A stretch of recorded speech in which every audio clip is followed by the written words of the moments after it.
इस संसार में जो सबसे बढ़कर के माया है वो है पढ़त मूर्खों की।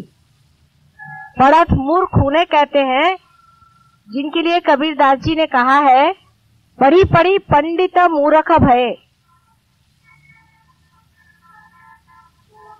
और इसीलिए मैं किताब लिखने में भी बहुत डरती थी, और जब किताब लिखने का सोचा भी है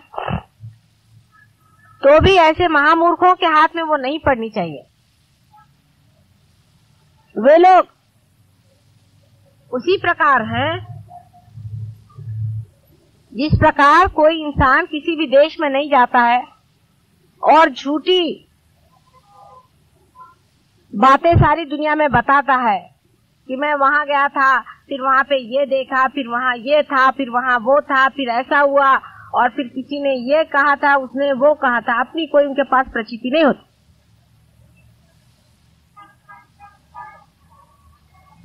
लेकिन आप जो सहयोगी हैं, आप सबको इसकी प्रचिति आई है। आपके अंदर से वाइब्रेशंस फूटे हैं, माने ये चैतन्य बह रहा है। आपको इसका अनुभव आया है कि चैतन्य क्या चीज। आप एक बड़े भारी स्थान पे बैठे हो।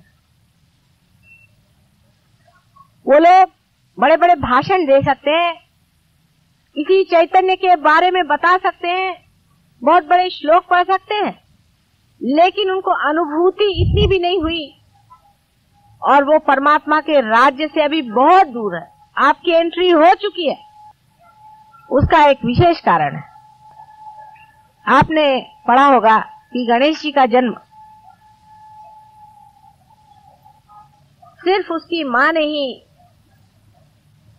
किया था।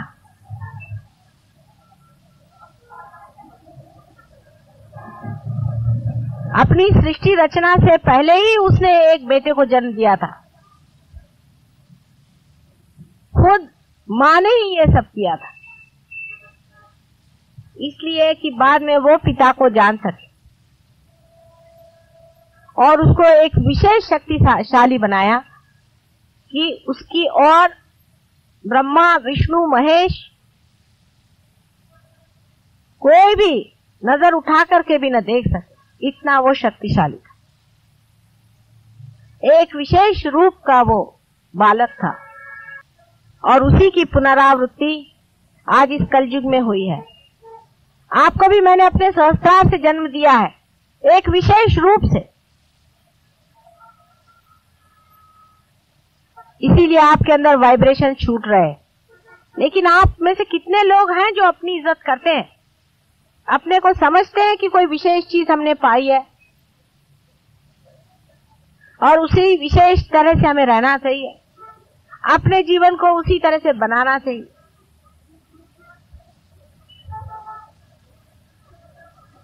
आपका स्थान देवलोक से भी ऊंचा बना है। आपका वो स्थान है कि आपसे तो देवलोक भी ईर्ष्या करे।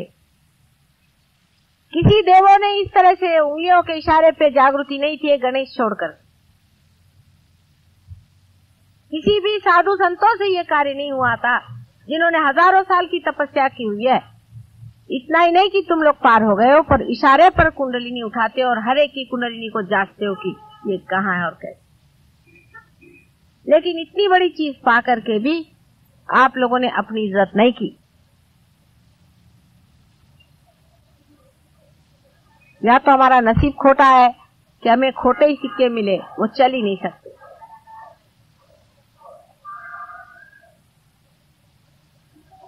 आधा अधूरापन इतना अधिक है कि कभी कभी मेरा मन ये चाहता है कि बंद कर दें, इस सहयोग को अब खत्म करें। डांटते भी हैं, कहते भी हैं, प्यार भी करते हैं, दुलार भी करते हैं कि सिर्फ जरा स्टेडी हो जाओ। चित्त तुम्हारा कहाँ बहक रहा है। आप जानते हैं कि आपके हाथ से हजारों लोग ठीक हो रहे हैं और हो सकते हैं आपकी बीमारियां भागे। परमात्मा की जो सर्वव्यापी ऑल परवेडिंग जो प्रेम शक्ति है वो आपके साथ साथ हर समय घूम रही है, आपको सहारा दे रही है। आप गलतियां भी कर रहे हैं, वो देख रही है। आप झूठ बोलते हैं, वो भी देख रही है। और आप माँ की निंदा करते हैं, वो भी वो जान रही है। और आप बहुत छिछोरेपन से रह रहे हैं और बहुत ही सुपरफिशियली आप रह रहे हैं, ये भी वो जानते। सहयोग के प्रति आपका कमिटमेंट बड़ा ही खराब है, ये भी वो शक्ति जानती है, तो भी आपका वो सहारा दे रही है, हर जगह, हर घड़ी, हर प्रति आपको गाइड कर रही है, तो भी आप मिसगाइडेड हैं। आप रुपया, पैसा और दुनिया भर की सत्ता, उसके लिए इस तरह से छोटे होते जा रहे हैं। छी छी छी, बार बार मैं आपसे कहती हूँ कि आपका स्थान पूजनीय है, आप में से एक एक की पूजा करनी चाहिए, ऐसा आपका स्थान है। और भूतो न भविष्यति, इस तरह ऊंचे पद पे बिठाए वो लोग इस तरह से काम करने लग जाएं तो दुनिया क्या कहेगी, आपका इतिहास में क्या नाम जाएगा। आप तो जानते हैं कि आप में से बहुत लोगों ने पार तक किया हुआ है और फिर गिर गए। जिस पद पे इतने ऊंचे आप हैं, उससे गिरना बहुत आसान है। सांसारिक चीजों में सहयोग नहीं देखना है, परमात्मा के स्वरूप को जानने के लिए आप यहाँ आए हैं। हमें कितना रुपया मिला इसके बाद में, या हमारा क्या लाभ हुआ इसके बारे में, ये संसारिक तुच्छ चीजों का महत्व करना सहयोगी के लिए शोभनीय नहीं है। आप हमारे पास परमात्मा को मांगने आए हैं, संसारिक चीजें मांगने के लिए नहीं आए। न ही कुछ मेरे भाषण सुन करके झूठा ज्ञान इकट्ठा करने के लिए आए हैं आप, नहीं, जो साक्षात ज्ञान है। अंदर ही देखिए, जब भी आप ज्ञान मांगेगा अंदर से ज्ञान बहेगा, हर एक चीज स्पष्ट दिखाई देगी कि यही ज्ञान है। बहुत हो गया अपने बाल बच्चों के लिए और अपने घर द्वार की चिंताएं, आप विशेष स्थान पर बिठाए गए हैं। जो लोग विशेष होंगे उन्हीं से विशेष कार्य घटित होंगे। मानव से अति मानव हो गए हैं। आपके लिए यज्ञ भी 2 किए थे पहले भी, आप जानते हैं कि पूरा प्रयत्न हम कर रहे हैं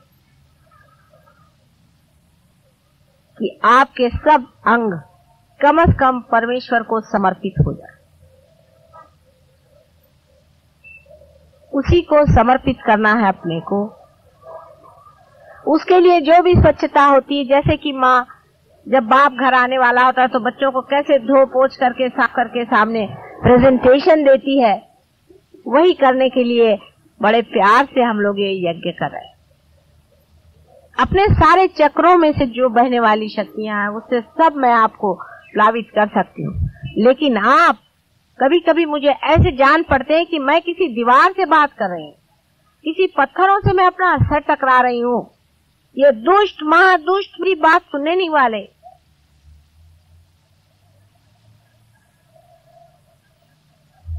ऐसा नहीं होना चाहिए। सहयोग में गहरा उतरिए।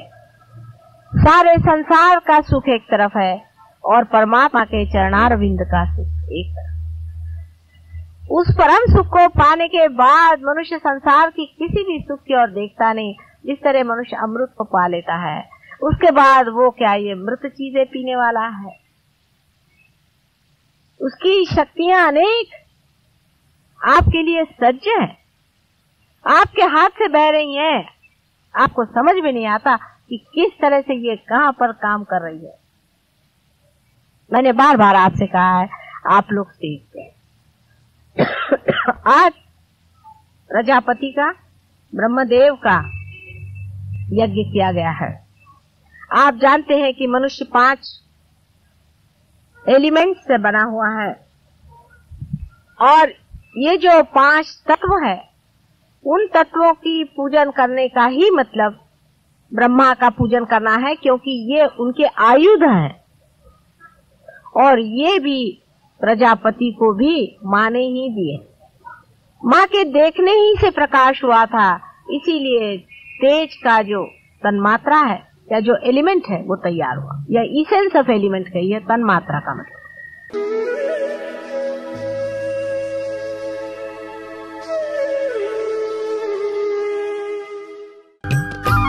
सब्सक्राइब कीजिए कुंडलनी जागरण को और प्रेस कीजिए बेल आइकन को, जिससे कि आपको मिल सके हमारी लेटेस्ट वीडियो सबसे पहले।